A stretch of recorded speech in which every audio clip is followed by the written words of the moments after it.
It began with confidence and ended with despair. In the summer of 1942, the German Sixth Army was the pride of Hitler's Eastern Front. Led by General Friedrich Paulus, it was one of the best equipped and most disciplined forces in the world. Over 300,000 soldiers supported by tanks, artillery, and the mighty Luftwaffe. Their orders were simple: reach the Volga, take Stalingrad, and cut the Soviet Union in half. Paulus himself was a man of precision, calm, methodical, almost elegant. He had never lost a battle. His soldiers trusted him.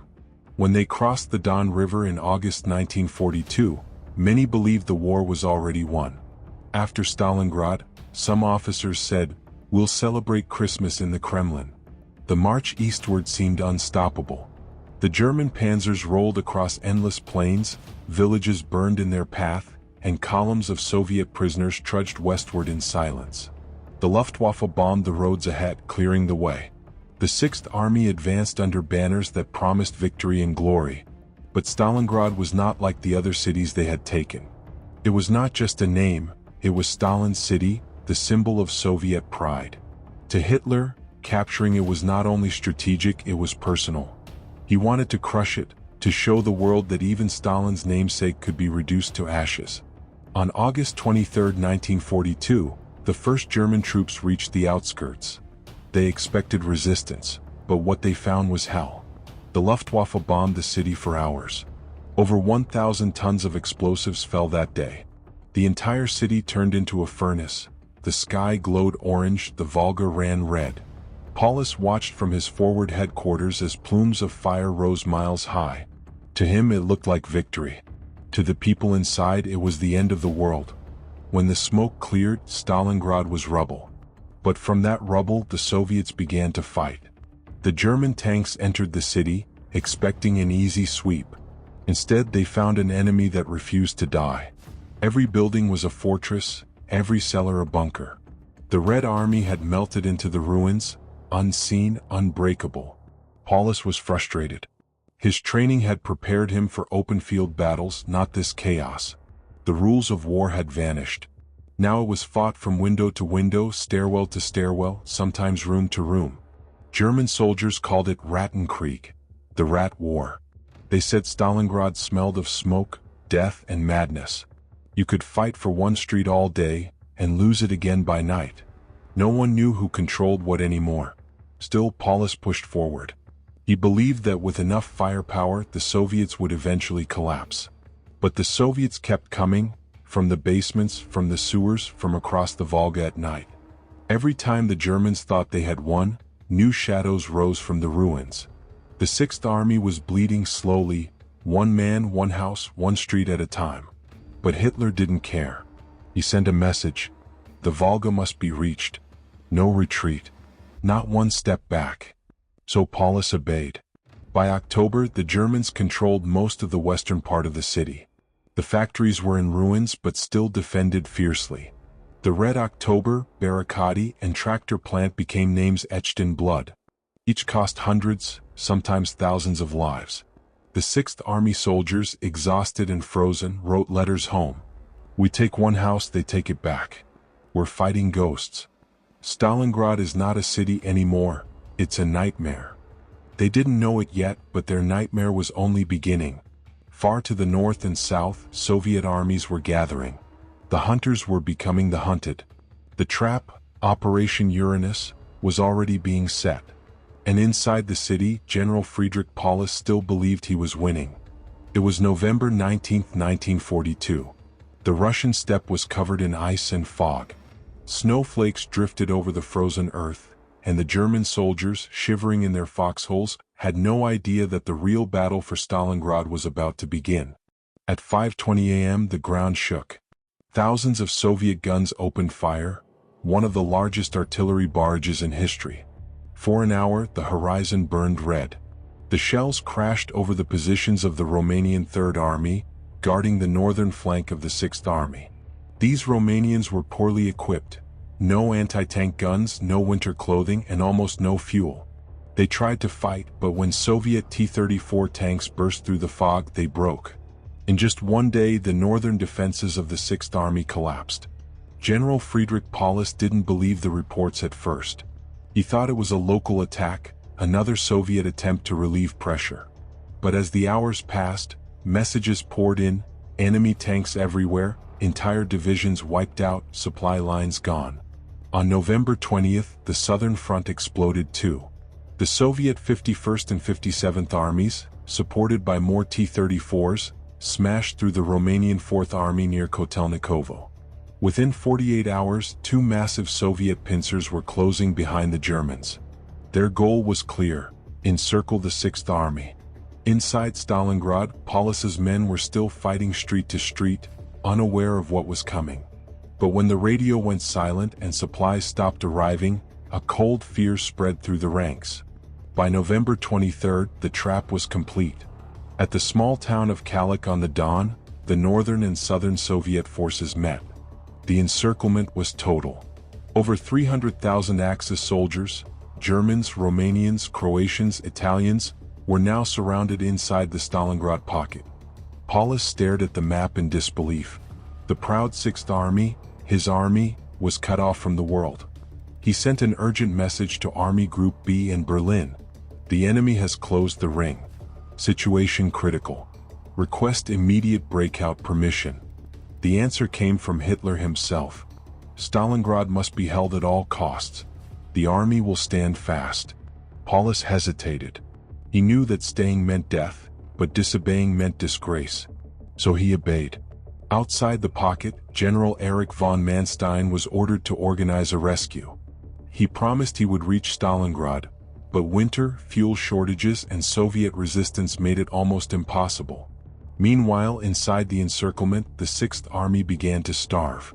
The Luftwaffe promised an airlift, 500 tons of supplies a day. But only 80 tons ever reached the city. Planes were shot down one after another, their frozen cargo falling into Soviet hands. The men waited for bread that never came, for bullets that never arrived. The German soldiers began to strip the dead for boots, burn wooden ruins to stay warm, and eat horse meat, sometimes even dogs or frozen soup scraped from cans. Letters from home no longer reached them.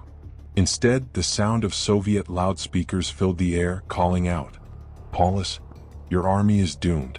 Save your men. Surrender now." But Paulus refused. He was still a soldier of the Führer. In the ruins of Stalingrad, the men still fought, still believed that rescue would come.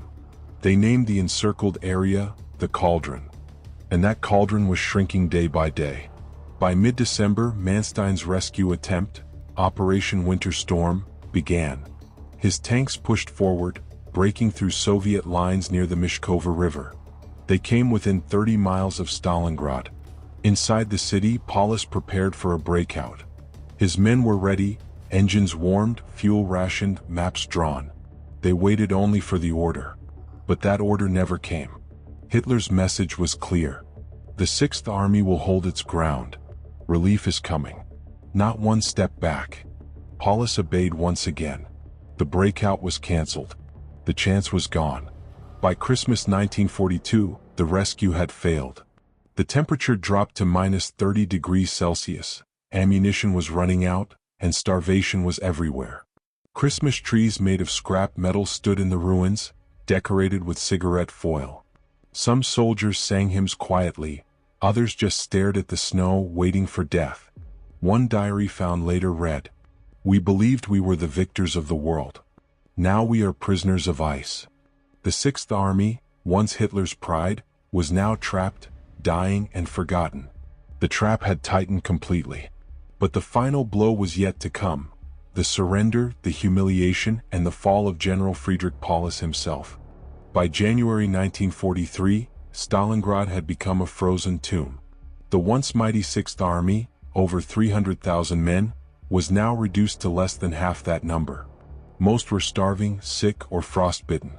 The temperatures dropped below -40 degrees Celsius, and the wind howled through the ruins like a ghost. General Friedrich Paulus sat inside a cellar at the Univermag department store, which now served as his headquarters.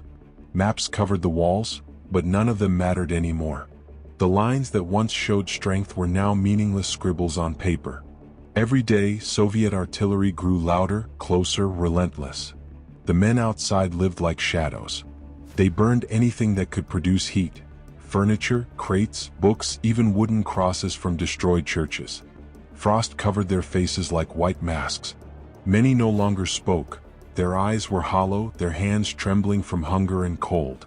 German radio propaganda still told the world that Stalingrad was under control. But inside the pocket, soldiers whispered one word: doomed. Rations were gone. Each man received only 50 grams of bread a day, a piece so small, some kept it in their pockets just to feel hope. The hospitals overflowed with wounded soldiers lying side by side on the cold floor, begging for morphine. The doctors had nothing left: no bandages, no medicine, no food. They cut uniforms into strips to stop the bleeding. General Paulus sent message after message to Hitler's headquarters.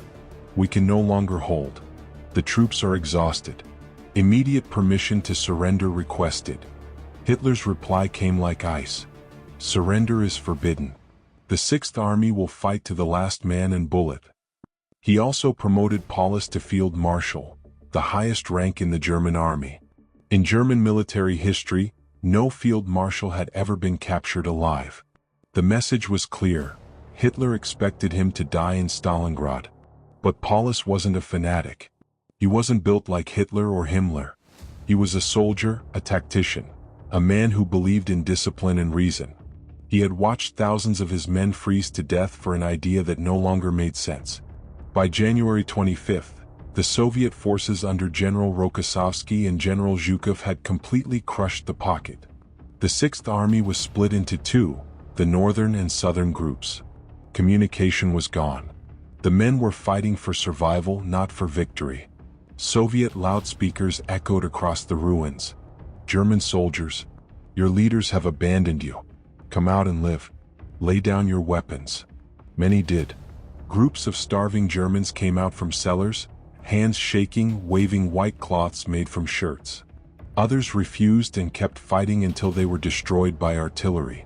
Inside Paulus's headquarters, chaos had turned to silence. His officers begged him to surrender.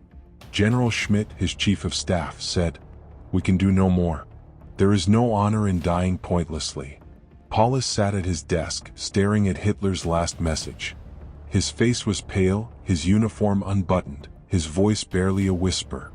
"I have no intention of shooting myself for that Bohemian corporal." On January 31, 1943, Soviet tanks rolled into the center of Stalingrad. They surrounded the department store where Paulus was hiding. A group of Soviet officers entered and demanded his surrender. Paulus stood up slowly, his cap in his hand. He looked around at the ruins that had once been his army, and said quietly, "I am the commander of the Sixth Army. I will surrender." It was over. After 200 days and nights of the most brutal fighting in human history, the Battle of Stalingrad ended. Over 91,000 German soldiers were taken prisoner, including 24 generals. Only about 5,000 would ever return home after the war. Paulus was taken to Moscow for interrogation. He refused to cooperate at first, still loyal to the oath he had sworn to Hitler. But when he learned that the Nazi regime had executed his closest friends and declared him a traitor, something inside him broke. He later joined the National Committee for a Free Germany, denouncing Hitler and calling for the end of the war. For Hitler, Stalingrad was more than a military defeat. It was the moment his myth of invincibility shattered. He raged in his headquarters, calling Paulus a coward. But the truth was simple. Paulus had chosen humanity over madness. Back in Stalingrad, the snow covered the ruins, burying the dead in silence. Letters, helmets, rifles, frozen corpses, all became part of the earth.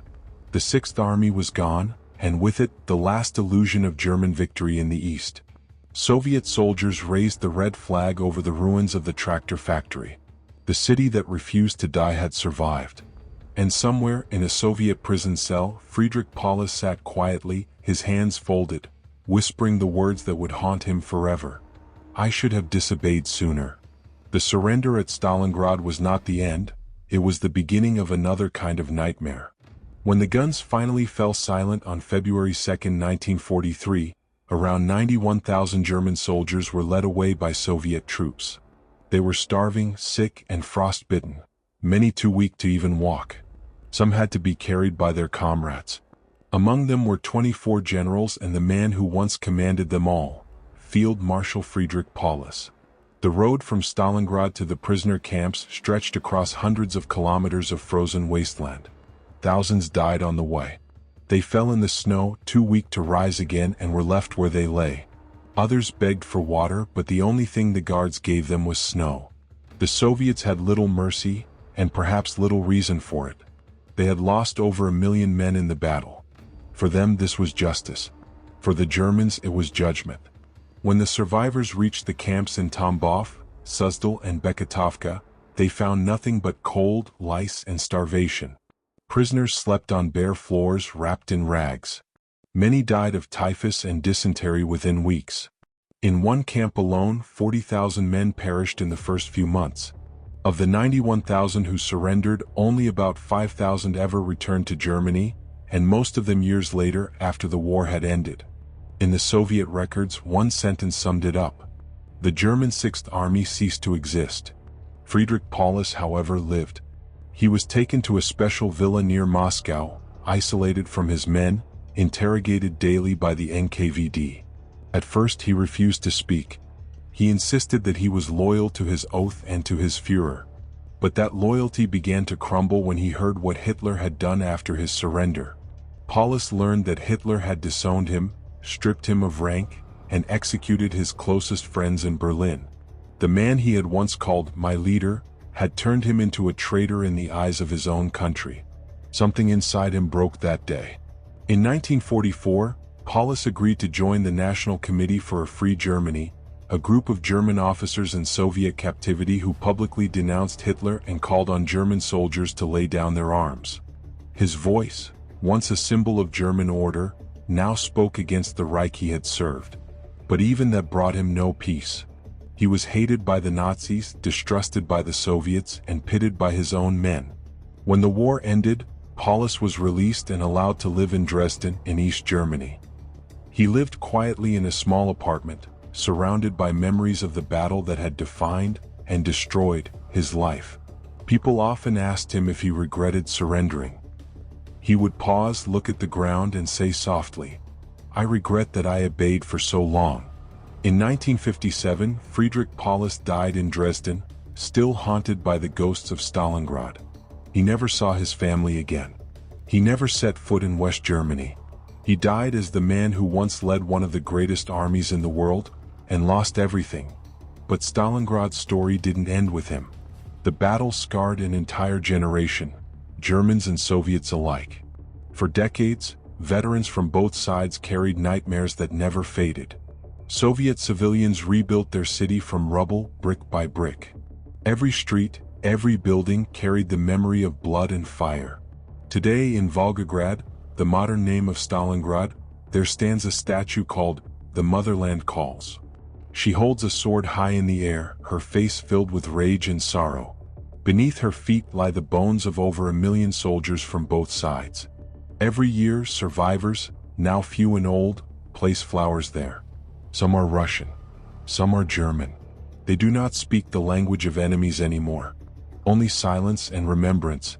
One of them, an old German medic who survived the camps, once said in an interview, "Stalingrad was not the death of an army. It was the death of our faith, faith in leaders, in war, in glory. We learned that obedience can destroy more than disobedience ever could." The world would never forget Stalingrad, not as a battle but as a warning. A warning of what happens when power blinds reason, when pride silences compassion, and when men follow orders long after they know they are wrong. The German Sixth Army entered Stalingrad as conquerors. It left as ghosts.